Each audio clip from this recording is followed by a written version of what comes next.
Finally, just got my hands on the Samsung Galaxy S9 Plus, and this is not just any S9 Plus, this is the S9 Plus in the limited edition coral blue variant. So you can only find this in specific regions. The standard version is still the black Samsung Galaxy S9, which you can pretty much find anywhere. Now, speaking of the S9, I've already done an unboxing and a first impressions of the regular S9 in black, so definitely check out that video. And also subscribe and enable notifications if you're new to the channel, because I have a lot of Samsung Galaxy S9 coverage coming soon, including the ultimate speed tests and the ultimate Zone of Tech camera comparisons, extremely in-depth. Those are coming really soon. But yeah, in this video, I'll be taking a first look and obviously unbox the Samsung Galaxy S9 Plus in coral blue. So grab some popcorn, sit back, relax, and let's take a look. Okay, so taking a look at the box of the S9 Plus, the overall unboxing experience is quite similar to the regular S9. So the box is a bit taller and wider than the regular S9 box, but not by that much. It's actually really similar to the S8 Plus box from last year. I mean, they look pretty much identical to the one from last year. So we get the blue logo on the front, and then we get a capacity also on the front, 128 gigabytes. Yeah, this is the baseline in the UK for the S9 Plus, so that's pretty good. And then we also get the logo, Samsung Galaxy S9 Plus logo on the top left. When it comes to the sides, we get nothing on the right hand side of the box, and on the left we get a color, which yes, in my case is the coral blue color. And then on the back we get a listing of all the specs, so speakers tuned by AKG, 6 gigabytes of RAM, and more. Okay, so let me just cut a seal, and the seal has been broken. And let me just slide the box open, and yeah, this is pretty much the same experience as the Samsung Galaxy S8 Plus box from last year. There's also another seal which I need to cut, and then you just slide the box like this. There's no magnetic tab, by the way, like on the S7 Edge boxes or the S7 boxes. Those were really cool, but this is, you know, just a regular standard smartphone box. Now, when it comes to what we get inside, we get the booklet. So this is the first thing that we get, designed by Samsung. Not really. We get a SIM eject tool, which is, you know, just the standard SIM eject tool that you get in pretty much every single Samsung phone. You get a quick start guide, which basically tells you how to get started with the S9 Plus, all the ports, buttons, and so on. And then you also get a second manual on how to transfer your content to your brand new Samsung Galaxy S9 from something like an iPhone or a Pixel phone. And then we also get a warranty and a safety guide, and that's pretty much it. No Samsung stickers or anything like that. And there you go. We have the S9 Plus just sitting there. I'm really curious to see how this thing looks on the back with that coral blue color, which I'll be taking a look in a second. So let me just put this to the side for just 1 second and see what else we get inside. And the first thing that we get are actually these headphones, as usual, Samsung headphones, but these ones have been tuned by AKG, so pretty much the same headphones as the Samsung Galaxy S8 headphones. They're pretty good. We also get a few replacement earbuds, so different sizes and replacement ones in case you need those. And then we also get a charging cable, USB-C to USB-A.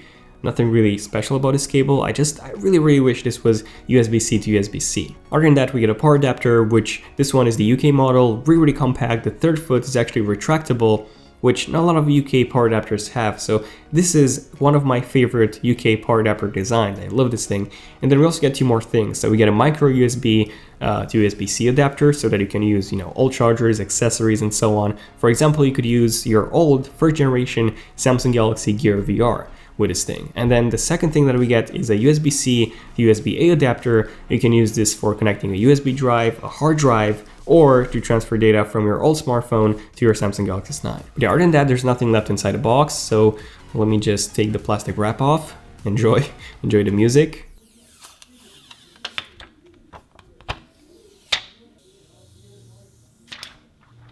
And let's set this baby up. Okay, so I've been using the Samsung Galaxy S9 Plus in coral blue for the past almost 4 full days now, and here are my actual first impressions with this phone.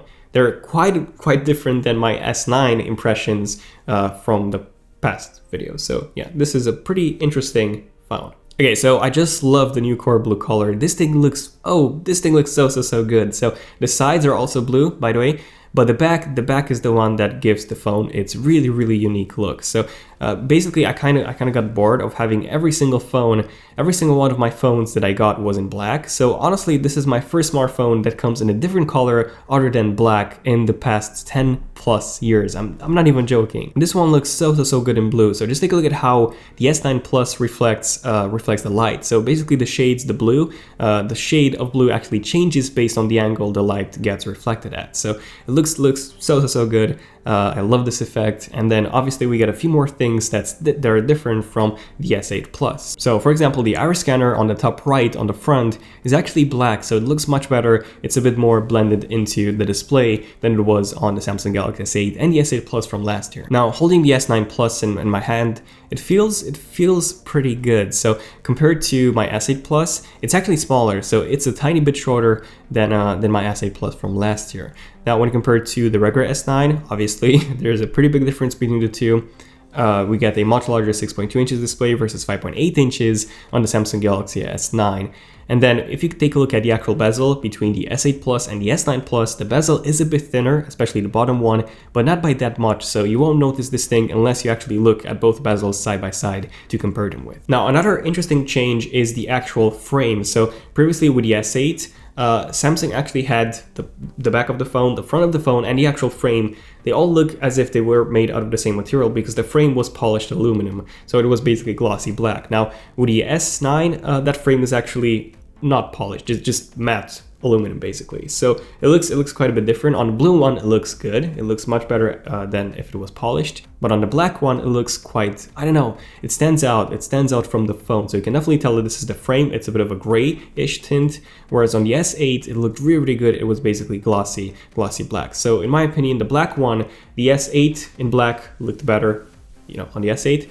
The black variant, whereas the blue variant and any other colors, they look better on the S9 just because of that matte frame. But yeah, let me know in the comments what you guys think about this frame, this new frame design. And then another change is also the repositioned fingerprint reader on the back, which is now in the middle as opposed to the right. And then something unique to the S9 Plus, apart from the dual camera module, we also get 6 GB of RAM as opposed to 4 GB of RAM on the Samsung Galaxy S9 on the smaller variant. Okay, so something that I was really, really surprised to find out is that the S9 Plus feels quite a lot more fluid than not even the S8, not just the S8, but also the S9 because of those 2 extra gigabytes of RAM. So there's a really, really big difference in fluidity between my S8 Plus and my S9 Plus, and also a difference between the S9 and the S9 Plus. Now, if you've been following my channel, you probably know that I criticize Samsung a lot because of the lag on the S8 and the S8 Plus. I have to say the S9 Plus is significantly better in terms of lag than my S8 Plus. It's still not lag free, but on a scale from 1 to 10, if let's say if the S8 Plus was 10, so it was really laggy, the S9 Plus is about maybe a 4. So there's a really big difference between the two. And overall, the animations, they are quite a bit faster than on the S8 Plus, but they're not as smooth as on the Pixel 2, unfortunately. So sometimes the lag still makes an appearance, but again, it's not as bad as on the S8 Plus. It's quite significantly better. I wasn't expecting to see this on a Samsung Galaxy S9, this much of an improvement. Okay, so the big question. Will the Samsung Galaxy S9 Plus replace my Pixel 2 XL as my daily Android driver?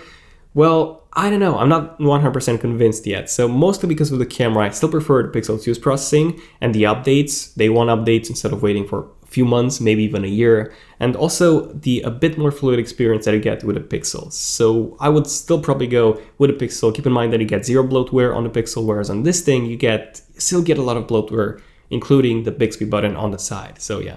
There's that. But I'll be doing a lot more videos on the Samsung Galaxy S9 in the upcoming days, the ultimate speed tests, and also the ultimate zone of tech camera comparisons, like I've done before, with lots of tests, time-lapse tests, macro shots, zoom shots, pretty much anything that you can think of, bitrate comparisons, and a lot more tests in those camera comparisons. Definitely stay tuned for those. Enable notifications and subscribe to the channel if you want to see those as soon as they come out. But yeah, this has been pretty much it. So overall, I think it's a minor improvement over the S8 Plus, over my S8 Plus. So would I actually upgrade to the S9 if, I wasn't, tech reviewer? Probably not. I would still be with my S8 Plus. But let me know in the comments what you guys think about the S9 Plus. Again, camera comparison, full speed tests coming soon. Other than that, this has been pretty much it. Thank you for watching. I'm Daniel. I'll see you guys in my next one. Zone of Tech, signing out. Cheers. That was a pretty dangerous thing to do.